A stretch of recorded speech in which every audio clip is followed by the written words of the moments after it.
यहाँ पे कुछ क्वेश्चंस दिए गए हैं, प्रैक्टिकल क्वेश्चंस, इसको देख लेते हैं। ये ग्रेचुटी ये हो चुका है, ग्रेचुटी हम लोग ने कर लिया है। आगे बढ़ते हैं।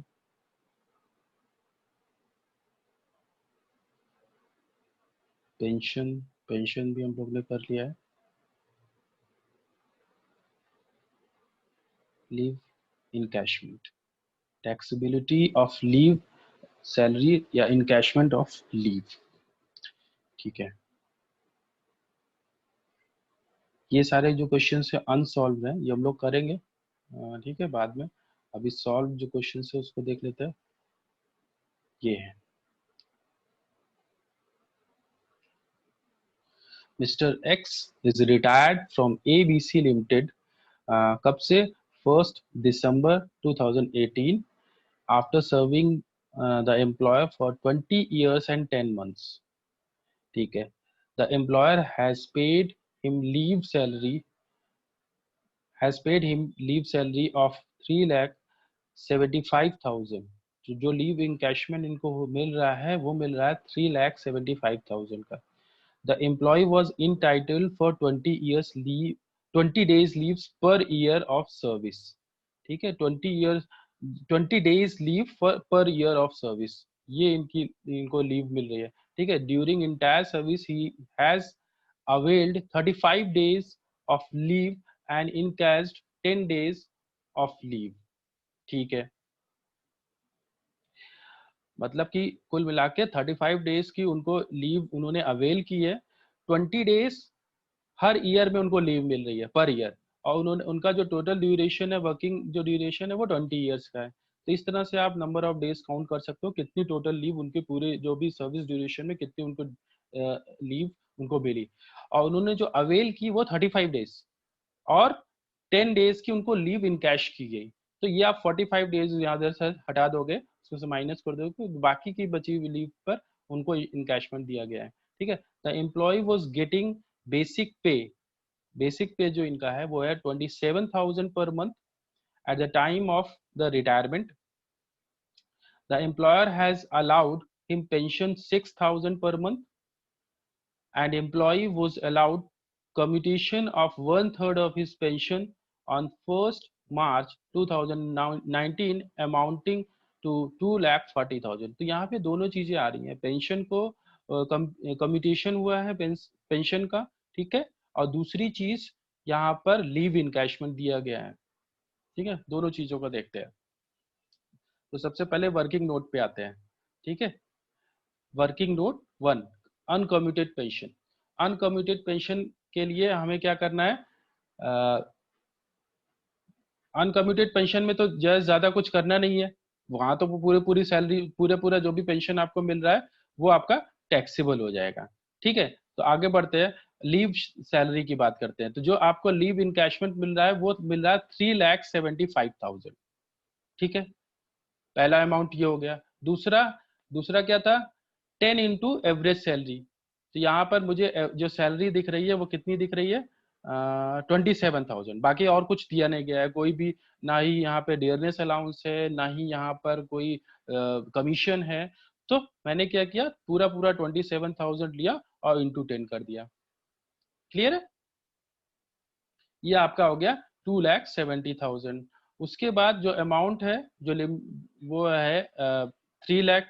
जो स्पेसिफाइड अमाउंट है, जो मैक्सिमम अमाउंट है वो है 3 लाख। ठीक है, उसके बाद हमें क्या करना है? उसके बाद देखिए रूल्स, देखिए यहाँ पर देखिए। सबसे पहले मैंने क्या लिया, period 10 into average monthly salary, amount specified 3 lakh, और लीव इनकैशमेंट एक्चुअली रिसीव, ये तीनों चीजें अभी ले ली है मैंने। अभी मुझे क्या करना है, पीरियड ऑफ अर्न लीव, जो भी मैंने जो है अर्न लीव लिया नहीं है। ठीक है, period of earn leave to the credit to the employ at time of his retirement leaving the job into average monthly salary. तो अभी मुझे ये निकालना है कि कितने टाइम पीरियड के लिए उसने जो लीव नहीं अवेल किया हुआ है। ठीक है, तो उसके लिए वही टोटल नंबर ऑफ डेज मुझे काउंट करने पड़ेंगे। ओके, तो यहाँ पर जैसे मैंने बताया, यहाँ पर दिया गया है 20 डेज तो यहाँ पर अगर कैलकुलेशन है, नहीं है कैलकुलेशन, ठीक है, ठीक है। हाँ, ये यहाँ पर देखिए कैलकुलेशन दिया गया है, लीव इंटाइटलमेंट, ठीक है। तो हर साल उसको 20 लीव्स मिलती है, तो 20 × 20 400 डेज टोटल आ गए, ठीक है। Leave availed 10 days, sorry leave availed 35 days, leave encashed 10 days, ये माइनस कर दिया। तो टोटल अभी उनका क्रेडिट जो है, लीव एट द क्रेडिट, वो है 355 डेज। ये चीज क्लियर है ना सभी को? कैसे 355 आया? टोटल जो लीव इंटाइटलमेंट है वो है 400, यानी कि 20 leave per year. Total number of जो ईयर्स हैं, years of services, years of service, वो है 20 ईयर्स। तो 20 ईयर्स इंटू 20, यानी कि 400 डेज उसको लीव, पूरी जो भी उसकी ड्यूरेशन है, सर्विस ड्यूरेशन है, उसमें 400 उसको लीव्स मिल रही है, जिसमें से उसने अवेल किया केवल 35 डेज, वो मैंने माइनस कर दिया। और इनकैशमेंट उसको ड्यूरिंग द एम्प्लॉयमेंट उसको 10 डेज का मिला, तो वो मैंने माइनस कर दिया, दोनों माइनस कर दिया, बाकी के बचे डेज 355 डेज, ठीक है। 355 को मैंने डिवाइड कर दिया 30 से, क्योंकि जैसे मंथली कैलकुलेट करने के लिए, क्योंकि सैलरी तो मंथली मिल रही है ना, तो जो है उस मंथ में कन्वर्ट किया मैंने, और इंटू 27,000 जो आपकी सैलरी है उससे मल्टीप्लाई किया, जो अमाउंट निकल के आ रहा है वो 3,19,000 आ रहा है। ये चीज अभी यहाँ पर किसी को कोई डाउट तो नहीं है अभी? ये चारों जो कैलकुलेशन मैंने किया हुआ है क्लियर है सभी को, या एक बार फिर से बताऊं?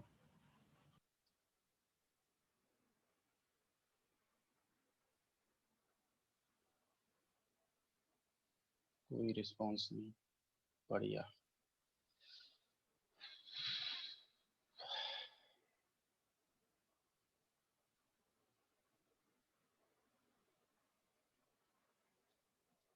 ऑडिबल तो है वॉइस?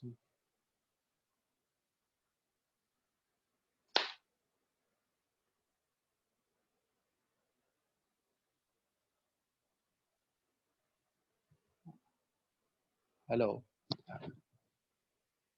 ऑडिबल, आप लोग को वॉइस सुनाई तो पड़ रही है? Yes sir. Yes sir. Okay okay, ठीक है ठीक है ठीक है ठीक है, मतलब कोई प्रॉब्लम नहीं है, सही है। तो इस तरह से यहाँ पर कैलकुलेशन मैंने किया हुआ है, एक बार फिर से मैं बता ही देता हूँ, ठीक है। जैसे मैंने बताया था आपको, यहाँ पर चार चीजें लेनी है, ठीक है, लीव इनकैशमेंट के लिए। सबसे पहली चीज, जो आपने अर्न लीव, जो आपको लीव टोटल मिली है, जो क्रेडिट में जो आपकी लीव है, मतलब जितनी लीव आप अवेल नहीं कर पाए हो वो, ठीक है, इनटू एवरेज मंथली सैलरी, ठीक है। यानी कुल मिला के कहने का मतलब ये है, जिस ड्यूरेशन को आपने नहीं अवेल किया, जिस लीव को आपने नहीं अवेल किया, उस ड्यूरेशन की सैलरी, ठीक है। उसके बाद एवरेज मंथली सैलरी इंटू 10, उसके बाद the amount specified by government 3 lakh, यानी मैक्सिमम आपको 3 लाख का ही एग्जेम्पशन मिलेगा। और लास्ट में है leave encashment actually received eight the time of retirement, जो लीव इनकैशमेंट आपको मिल रहा है, ठीक है। तो यहाँ पर जैसे क्वेश्चन में दिया गया था कि जो लीव इनकैशमेंट है वो 3,75,000, वो मैंने ले लिया। जो सैलरी है वो है 27,000, तो 27,000 इंटू 10 कर दिया मैंने, ठीक है, यानी 2,70,000 रुपये आ गया। उसके बाद फिर जो मैक्सिमम अमाउंट है वो 3 लाख है। अभी मुझे करना है जो मैंने लीव नहीं अवेल की उस ड्यूरेशन की सैलरी निकालने के लिए। तो जैसे मैंने बताया, यहाँ पे क्वेश्चन में दिया गया है कि 20 days per year leave employee को मिल रही है, तो और टोटल जो ड्यूरेशन है वो है 20 ईयर्स, तो 20 × 20 यानी 400 डेज की लीव उस इम्प्लॉय को मिल रही है, जिसमें से 35 डेज उसने अवेल कर लिया, 10 डेज उसने इनकैशमेंट करा लिया, बाकी बचे 355 डेज। उसको मंथ में मैंने कन्वर्ट कर लिया, कैसे? 355 डिवाइडेड बाई 30 इंटू 27,000 कर दिया, और वो आपका अमाउंट निकल के आएगा 3,19,000। तो यहाँ पर ये चारों अमाउंट में सबसे लीस्ट अमाउंट मुझे जो दिख रहा है वो है 2,70,000। तो ये 2,70,000 ये आपका एग्जेम्प्ट हो जाएगा। बाकी बचा कितना? बाकी बचा यहाँ पर देखिए दिया गया होगा लीव इनकैशमेंट, बाकी बचा 1,05,000, ठीक है, ये आपका टैक्सेबल अमाउंट हो गया। टोटल आपको जो भी इनकैशमेंट मिल रहा था वो 3,75,000 मिल रहा था, इसमें से 2,70,000 आपने माइनस कर दिया, 1,05,000 ये आपका टैक्सेबल लीव इनकैशमेंट हो गया। क्लियर है? तो ये इसी तरह के क्वेश्चंस आ सकते हैं। आगे चलते हैं।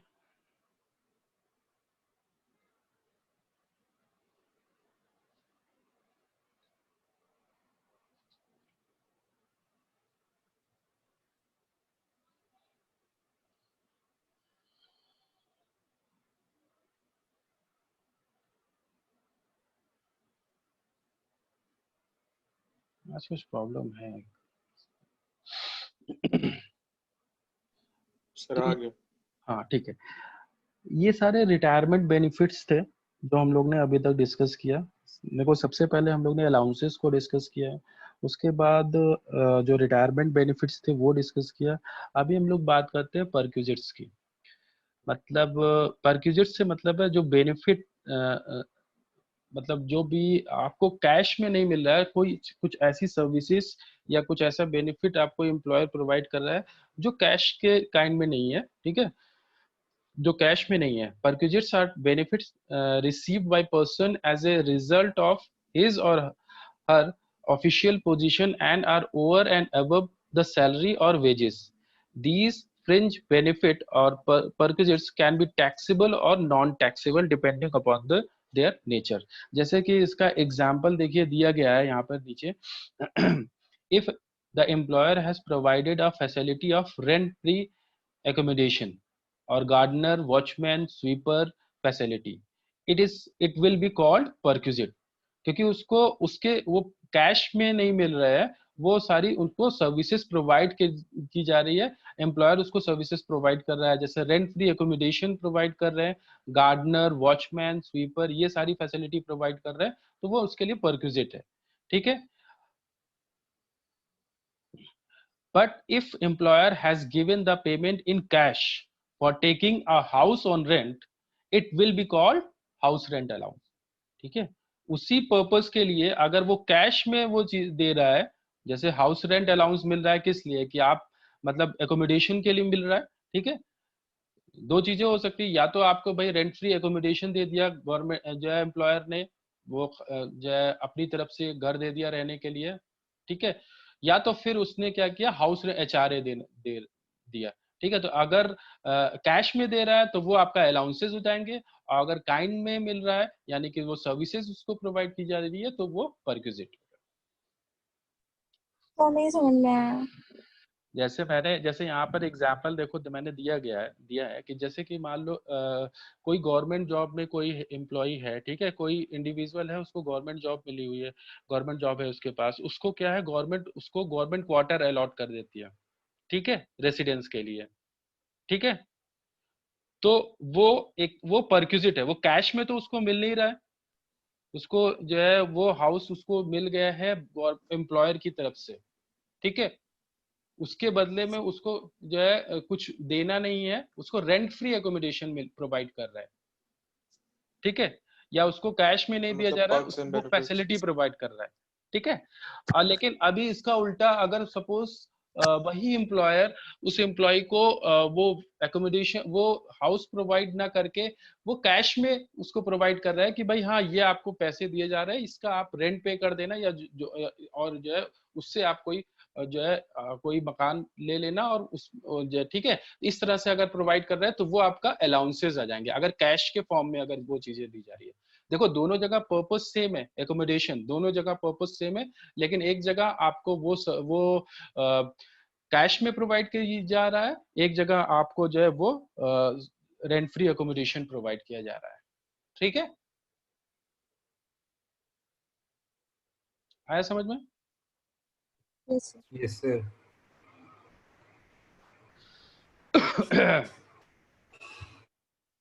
तो यहाँ पर अभी देखना ये होता है जो परक्विजिट्स भी दी जाती है वो कब टैक्सेबल होती है, वो भी हमको देखना पड़ेगा। In order to decide whether perquisites are chargeable to tax, all perquisite may be divided into following three categories: perquisites taxable in all cases, perquisite not taxable.